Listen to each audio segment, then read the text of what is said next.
Shalom saudara-saudara, semoga kita semua dalam lindungan Tuhan. Pada kesempatan ini saya akan memaparkan hasil resensi saya dari buku yang berjudul Dari Hawa Sampai Miriam.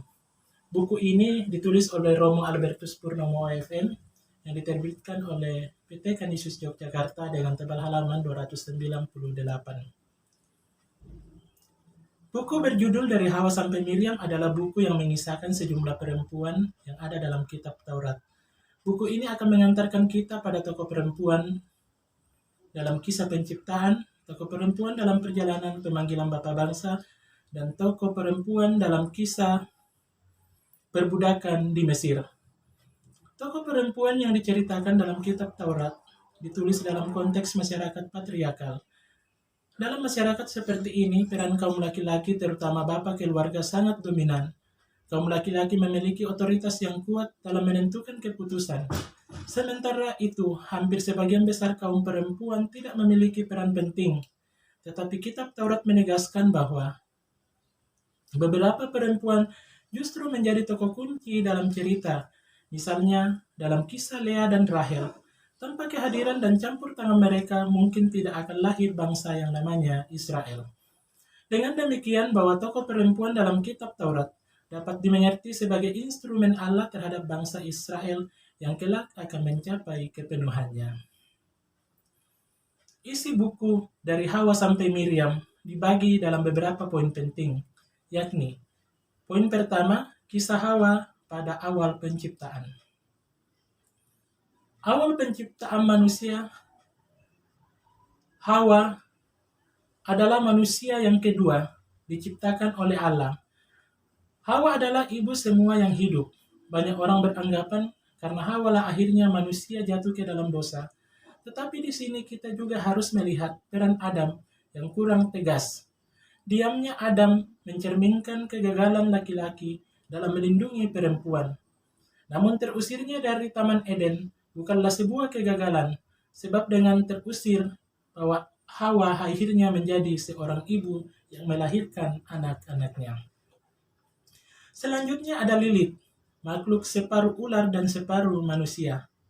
Ia adalah tokoh legenda kuno yang merusak tatanan yang seharusnya berlangsung baik.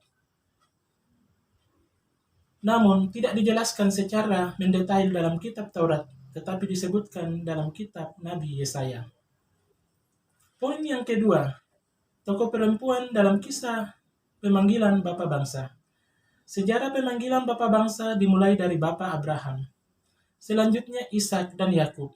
Dalam kisah ini, kita akan menemukan banyak peristiwa yang dialami oleh sejumlah tokoh perempuan yang tetap sabar dalam berbagai kesulitan yang dialami. Kisah Sarah mungkin sulit untuk dipahami oleh manusia yang melahirkan di usia sudah lanjut usia. Bagi manusia hal ini tidak mungkin terjadi, tetapi untuk Tuhan tidak ada yang mustahil. Hal serupa pun dialami oleh Rahel. Ia harus menunggu dalam waktu yang cukup lama untuk dapat melahirkan. Selanjutnya, kisah Hagar, Ribka, dan Lea yang merasa dinomorduakan. Maka kita bertanya, cinta model apa jika memperlakukan yang seharusnya dicintai dengan cara seperti ini? Kelima tokoh tersebut dapat dikatakan bahwa mereka adalah ibu yang sabar meskipun dinomorduakan, kurang dicintai, ditinggalkan dan diusir. Namun dari pengalaman mereka dapat disimpulkan bahwa ketika mengalami tujuan hidup yang tidak pasti, serta mengalami kesulitan, mereka tetap bersabar dan percaya kepada Tuhan. Dalam kisah tersebut, ada pula perempuan yang lain yang berjalan dalam berbagai peristiwa yang tidak dapat dipisahkan dalam sejarah bangsa Israel, yaitu istri Lot yang menjadi tiang garam, sebab lebih berfokus pada harta dan masa lalunya, dan anak perempuan Lot yang melakukan hubungan inses dengan ayahnya karena khawatir tidak mendapatkan keturunan.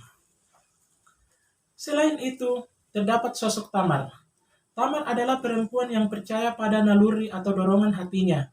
Ada kesempatan baik untuk menyelesaikan persoalan dan ia tidak tunduk pada nasib buruk.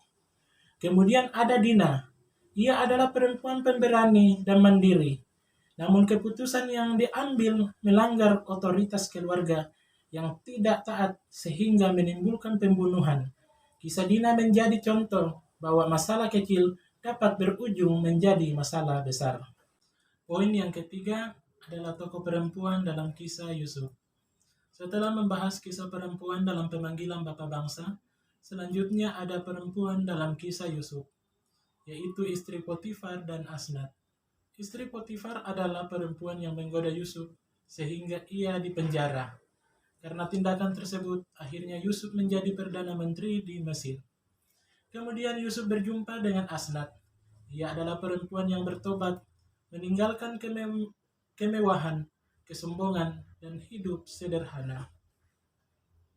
Ia pun berubah karena cinta. Dapat disimpulkan bahwa cinta itu memiliki daya ilahi. Cinta dapat menghubungkan manusia dengan yang ilahi dan dengan sesama manusia yang lain. Poin yang keempat, kisah perempuan dalam masa kanak-kanak Musa dan perjalanan bangsa Israel keluar dari perbudakan. Dalam kisah Musa, ia pun dikelilingi perempuan yang peduli kepadanya. Perempuan itu adalah Sipra dan Pua, ibu kandung Musa dan putri Firaun. Para perempuan ini proaktif dan tegas. Mereka terus menjalankan fungsinya secara benar, bahkan tidak takut dalam penindasan yang mengerikan. Mereka melakukan atas dasar moral dan kasih. Selanjutnya Musa kawin dengan Sipora. Ia adalah istri yang terlantar dan menderita. Ia adalah perempuan pemberani yang mengorbankan dirinya demi suaminya. Sipora adalah contoh perempuan yang berjuang sendirian dalam mendidik dan membesarkan anak-anaknya. Sementara Nabi Musa berjuang untuk tuntutan dari Tuhan. Selanjutnya Miriam. Miriam adalah perempuan cerdas dan pemberani. Ia juga pernah melakukan kesalahan dengan mengguncingkan perbuatan Musa yang menelantarkan Sipora. Kisah perempuan yang terdapat dalam kitab Taurat menegaskan bahwa perempuan bukanlah pemeran pembantu, melainkan dalam arti tertentu, perempuan adalah pemeran utama atau tangan kanan Allah, yang memiliki andil dalam mewujudkan rencana dan karya keselamatan Allah bagi umatnya. Perempuan dalam kitab Taurat tetaplah mereka manusia. Maksudnya, mereka adalah figur yang tidak lepas dari kelemahan dan dosa. Mereka hidup di wilayah abu-abu, antara karakter hitam dan putih, antara kelebihan dan kelemahan, antara kesucian dan kedosaan. Alkitab bukanlah kisah yang pertama-tama menceritakan kesucian dan kesempurnaan manusia, tetapi mengisahkan Allah dengan perhatian dan belas kasih-Nya yang terus-menerus mendampingi manusia yang tidak sempurna dan penuh kelemahan untuk berjalan dan berjuang dalam hidupnya. Alkitab mengisahkan Allah yang sempurna, yang selalu beserta manusia, entah laki-laki maupun perempuan, pribadi atau kelompok yang tidak sempurna. Kisah perempuan ini menjadi menarik untuk disimak, sebab mereka tetap kuat dan berani ketika diperhadapkan pada berbagai tantangan. Karena rencana ini adalah rencana Allah yang harus dilalui oleh manusia, dan manusia memiliki kehendak bebas untuk setia kepada Tuhan atau tidak. Penilaian buku. Kelebihan dan kekurangan. Kelebihan buku adalah buku dari Hawa sampai Miriam bercerita tentang sejumlah tokoh perempuan yang harus berjalan dalam sejarah yang panjang. Sejumlah tokoh perempuan tersebut kadangkala diperhadapkan dengan situasi yang tidak pasti, serta berbagai tantangan kehidupan, baik dari diri sendiri, dalam keluarga, dan budaya. Apapun keadaannya, lewat peristiwa itu, perempuan diajak untuk tetap setia mengandalkan Tuhan. Namun pada kenyataannya, ada pula perempuan yang tidak mengerti apa yang dikehendaki oleh Allah. Buku ini sangat direkomendasikan untuk dibaca dan direnungkan bagi orang Kristiani. sebab buku ini memberikan banyak pesan rohani yang dapat menguatkan iman kita kepada Tuhan. Dan buku ini banyak mengandung pesan moral agar dalam melakukan sesuatu sungguh didasari oleh hati nurani. Kekurangan buku ini adalah tidak semua tokoh perempuan diceritakan, sedangkan masih banyak tokoh yang memberikan inspirasi bagi kehidupan saat ini.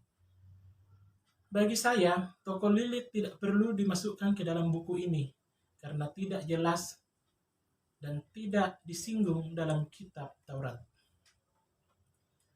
Naskah yang saya presentasikan ini masuk dalam model antropologi karena mengangkat realitas manusia dalam sejarah, di mana kisah dari Hawa sampai Miriam menceritakan sejumlah tokoh perempuan yang hidup dalam berbagai peristiwa dan sejarah panjang bangsa Israel. Sejumlah perempuan harus tunduk pada aturan dan tradisi, tetapi kenyataannya bahwa sejumlah tokoh perempuan juga menjadi tempat pewahyuan ilahi. Sekian dan terima kasih, Tuhan memberkati.